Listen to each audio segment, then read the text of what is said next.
Salam, Bapak, Ibu, dan Saudara yang dikasihi Tuhan.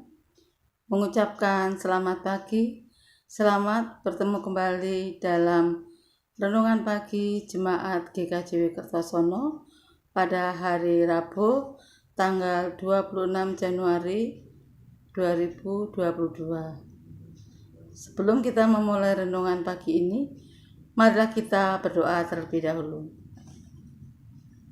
Bapa kami yang di surga, di dalam nama Tuhan Yesus Kristus, kami mengucap syukur dan terima kasih kepadamu atas penyertaan-Mu tadi malam.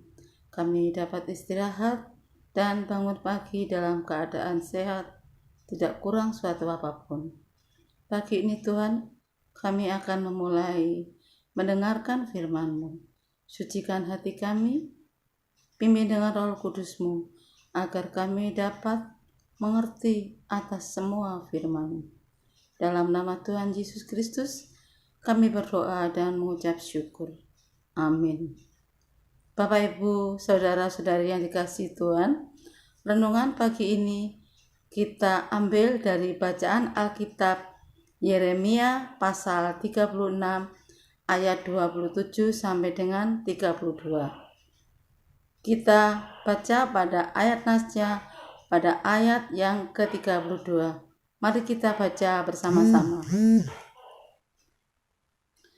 Maka Yeremia mengambil gulungan lain dan memberikannya kepada juru tulis Baruk bin Neria yang menuliskan di dalamnya langsung dari mulut Yeremia segala perkataan yang ada di dalam kitab yang telah dibakar Yoyakim, Raja Yehuda dalam api itu.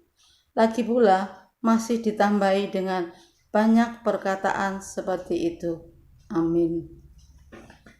Renungan pada pagi hari ini kita beri judul SP2, yaitu surat peringatan yang kedua. Bapak, Ibu, Saudara-saudari yang dikasihi Tuhan, dalam hubungan kerja di suatu perusahaan ada istilah SP2, yaitu surat peringatan kedua. Tentu saja isi surat peringatan ini adalah teguran kepada karyawan atau staf yang lalai dan melakukan kesalahan dalam pekerjaannya. SP2 dijatuhkan ketika SP1, yaitu surat peringatan pertama, tidak diindahkan atau tidak dilaksanakan atau telah mengulangi kesalahan yang sama. Demikianlah juga yang terjadi kepada Yoyakim, Raja Yehuda. Tuhan kembali mengutus Yeremia untuk menuliskan kembali peringatan seperti yang pertama. Kali ini Tuhan membeberkan kesalahan tambahan atas Yoyakim.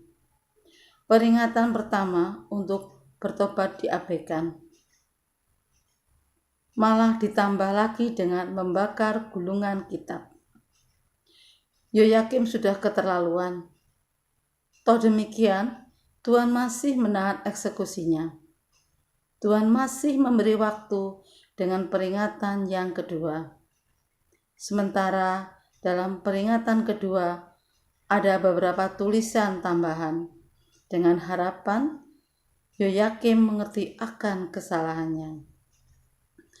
Bapak, Ibu, dan Saudara-saudari kasih Tuhan, kemungkinan pertama, seseorang tidak mengindahkan peringatan karena ketidaktahuan atas suatu perkara atau permasalahannya. Kemungkinan kedua, dengan sengaja menolak dan merasa diri tidak bersalah. Dengan dua kemungkinan yang ada ini, maka yang berwenang berhak memberikan penjelasan. Sementara yang menjadi persoalan adalah bagaimana jika seseorang sudah tidak kooperatif. Tentu saja pihak berwenang berhak meningkatkan kasusnya. Bapak, Ibu, dan Saudara-saudari kasih Tuhan, melalui kisah ini kita dapat mengenal Tuhan itu sangat kooperatif. Tuhan tidak serta-merta menjatuhkan hukuman terhadap segala jenis kesalahan. Tuhan berkenan membina, melalui tahapan-tahapan agar manusia mengerti, tahu, dan paham atas posisinya sekarang ini. Maka yang menjadi kunci adalah keterbukaan hati untuk mendengar setiap firman-Nya. Setiap firman Tuhan itu berisi pengajaran, petunjuk, hingga peringatan dalam hidup kita. Semua itu diarahkan supaya manusia selamat dan bisa bersama-sama dengan Tuhan Yesus Kristus di dalam kerajaan surga. Berbahagialah kita yang selalu membuka hati untuk segala firman-Nya. Amin. Mari kita berdoa. Tuhan Allah Bapa kami di surga, di dalam nama Tuhan Yesus Kristus, kami mengucap syukur kepadamu Tuhan atas firman-Mu hari ini. Biarlah firman ini dapat menjadi pedoman, petunjuk dalam hidup kami. Tuhan Yesus, sucikan hati kami, pimpin dengan Roh Kudus-Mu, agar kami bisa membuka hati kami untuk setiap firman-Mu kepadaku. Tuhan Yesus Kristus, pada hari ini berikanlah kami kesehatan, kekuatan, dan berkat, serta penyertaan-Mu dalam setiap langkah kami dalam hidup ini. Terima kasih Tuhan Yesus, segala doa dan permohonan kami serahkan di dalam nama-Mu, Tuhan Yesus Kristus. Kami berdoa. Amin.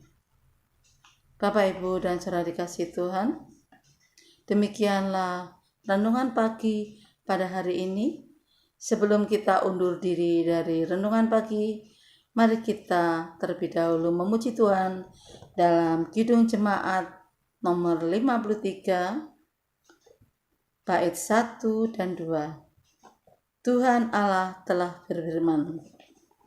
Selamat memuji Tuhan, selamat beraktivitas. Tuhan memberkati. Amin.